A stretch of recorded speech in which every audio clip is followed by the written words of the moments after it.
Bulletin जी शुरुआत में अवां खे आम ख़बर कराची का गुलिस्तान जोहर स्कीम च में अदालती हुकूमत अददखलनि खिलाफ़ ऑपरेशन कयो वियो आहे। चकरी थियूं आहिनि। अवां खे ॿुधायूं त रहवासियुनि घर ॾाइण खिलाफ़ एहतिजाजी मुज़ाहिरो कयो आहे। गुलिस्तान जोहर स्कीम च में अदालती हुकूमत अददखलनि खिलाफ़ ऑपरेशन कयो वियो आहे। इन हवाले सां वधीक तफ़सील लाइ सां मौजूद आहे केटी न्यूज़ जो रिपोर्टर वहीद मुराद सियाल। जी वहीद मुराद, अपडेट कजो।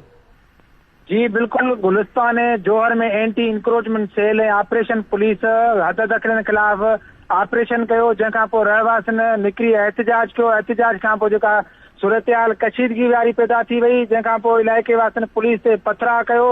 जवाबी जेको आहे सो फायरिंग में जेको आहे सो कुझु इलाइक़े वासियुनि जे पिणु ज़ख़्मी थियण जा इतला थिया। पुलिस लठबाज़ी कई आहे, शेलिंग कई आहे। पथराव में जेको आहे सो SHO anti encroachment Mohammad Ahmed समेत 3 पुलिस जा एहलकार पिणु ज़ख़्मी थिया आहिनि, जिन खे जेको आहे अस्पताल मुंतक़िल कयो वियो आहे।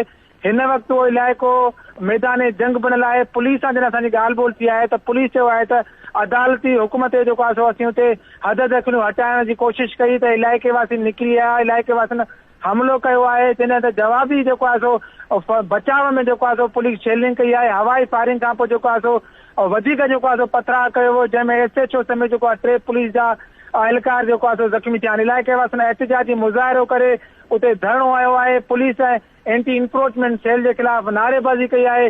हुननि पुलिस ते इहो इल्ज़ाम आयो आहे त बिना कंहिं इतलाह जे जेको आहे सो हिते असांजे ख़िलाफ़ को वॾो ऑपरेशन कयो वियो। अॻी मुल्क में जेका महांगाई आहे, बेरोज़गारी आहे, उन सबबु अॻई अवाम परेशान आहे। वेतर जेको आहे पुलिस जो जेको ही हमलो आहे, उन खां पोइ जेको आहे इलाइक़े वासी परेशान थी विया आहिनि। तव्हांखे वधीक ॿुधाईंदा हलूं त हिन वक़्तु ते इलाइक़ो मैदान जंग बणिजी वियो आहे।